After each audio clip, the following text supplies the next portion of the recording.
gata, uitați aici. Uitați ce moale este. Uitați ce moale este. Cum vă place mai mult? Cu zahăr pudră sau fără zahăr? Poalimbrâu sau brânzoaice. Vă salut, prietenii mei gurmazi. Astăzi o să vă arăt cum să pregătiți la voi acasă poalimbrâu sau brânzoaice. O rețetă foarte tradițională în Moldova. Eu astăzi vă arăt cum să o adaptați la gustul vostru la voi acasă, să scoateți o bunătate cu un aluat excelent. Pregătit by Sevi acasă. Începem și prezint ingredientele. Prima dată vă prezint ingredientele pentru aluat, așa nu ne zăpăcim. Eu aici folosesc 700 de grame de făină. Pentru 700 de grame de făină, uitați, cei care trăiți în Spania, făina care o folosesc eu, un conținut de proteine de 12%, folosesc 300 de ml de lapte călduț la aproximativ 35 de grade.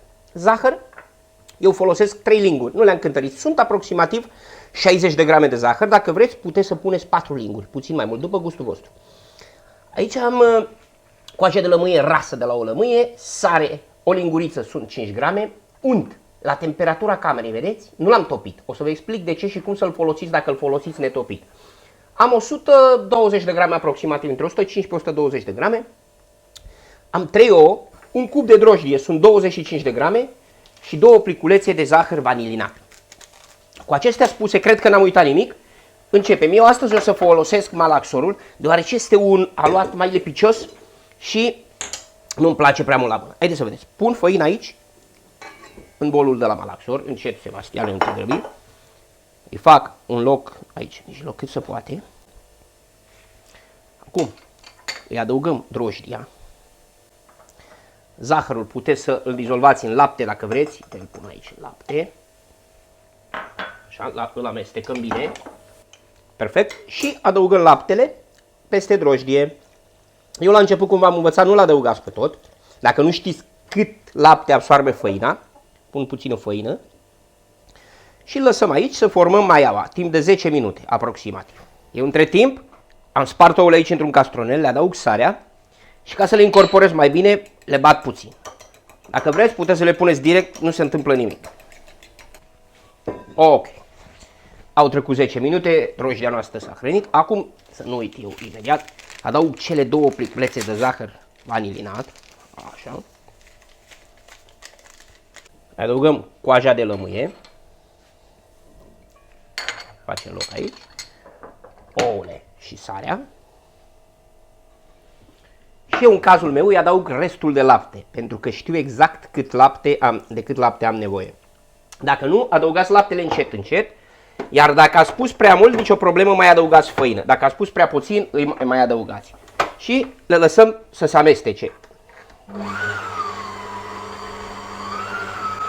Untul nu, Untul, imediat vă spun. Gata. Eu l-am frământat aici aproximativ, imediat o să vă arăt, 5 minute. Și vă spun de ce. Ia uitați.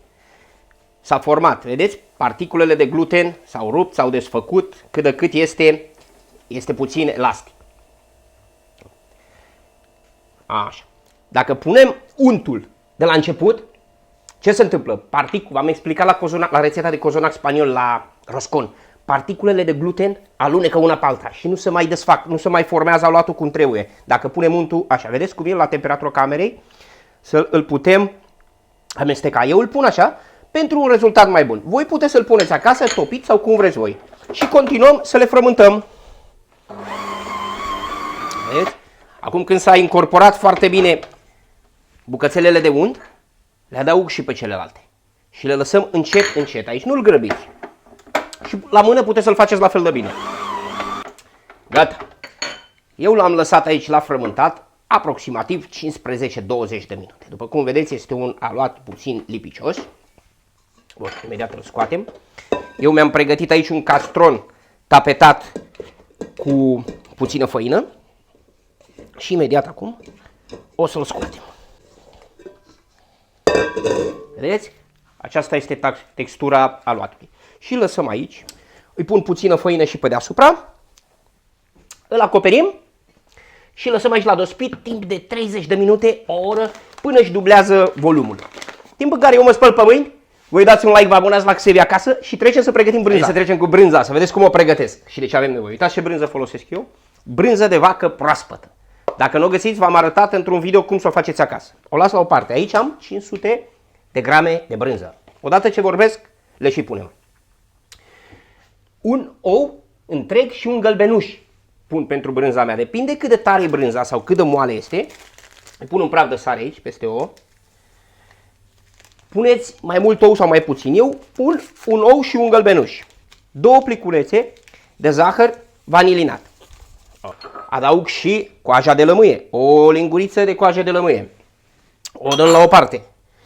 Dăm puțin ouăle așa. Le batem și le adăugăm aici. Aici se bine.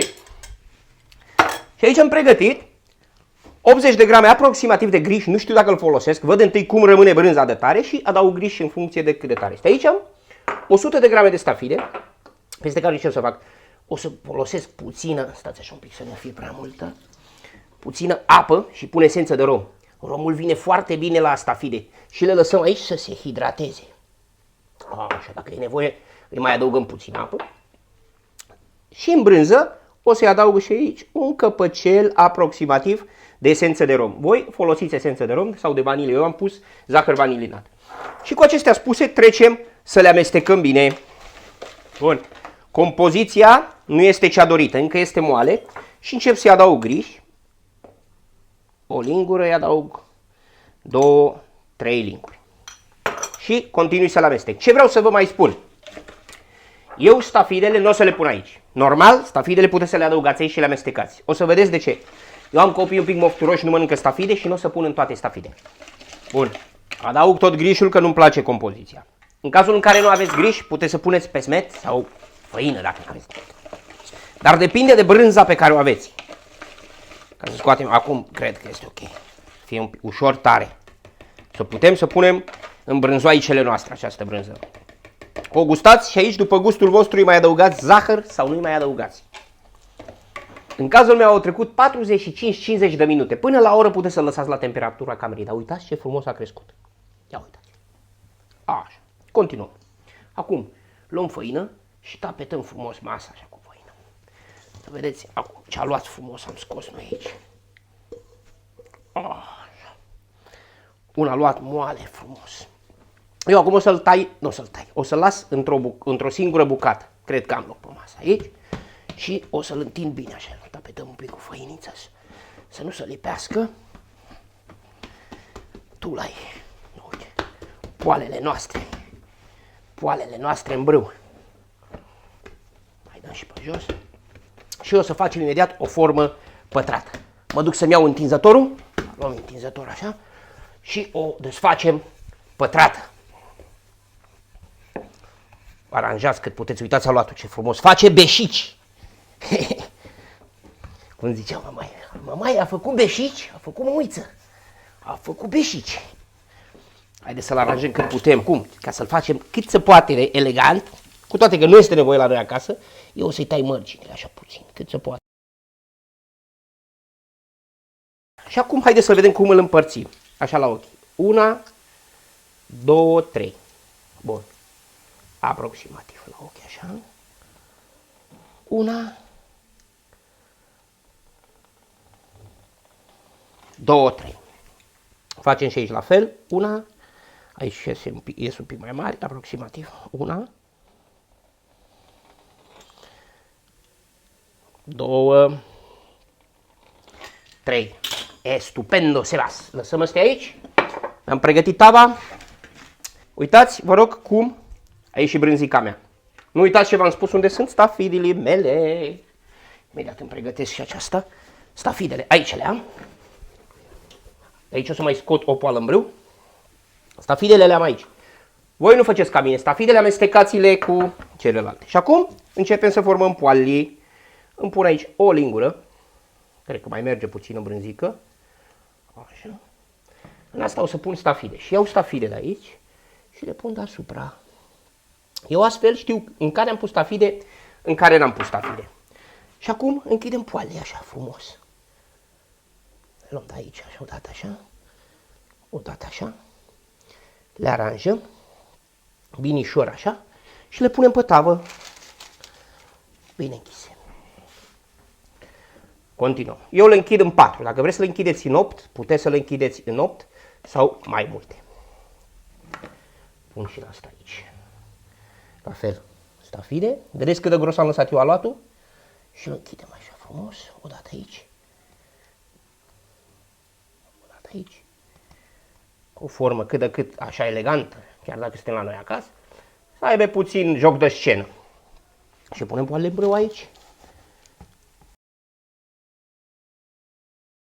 Aranjat eu cât am putut de bine. Chinuiți-vă și voi cât puteți de bine la fiecare acasă. Acum le acoperim și le lăsăm la dospit 30 de minute la temperatura camerei. După 30 de minute o să vă arăt un model special by Sebi. Nu l-ați mai văzut la nicio rețetă de poale în brâu.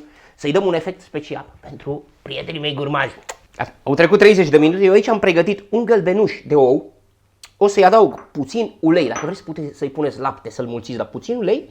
Îi dau un luciu frumos pe deasupra. Deci, gălbenușul cu puțin ulei, le amestec bine. Acum, le ungem cu gălbenuș de ou.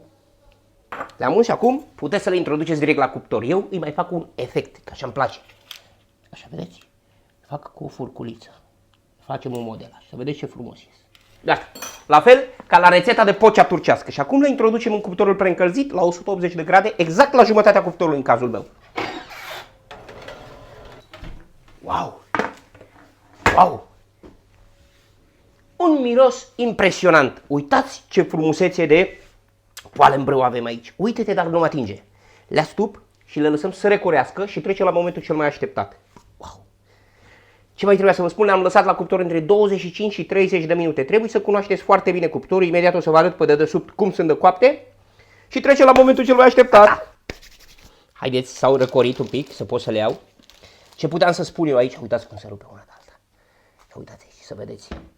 Cred că ar fi trebuit să fac mai puțin, să fac mai multe, să fac 12 în loc de 9 și să le bag de 2 ori la cuptor. Haideți să le scot de aici și te rog să-mi filmezi un pic aproape, că acum o sacrificăm.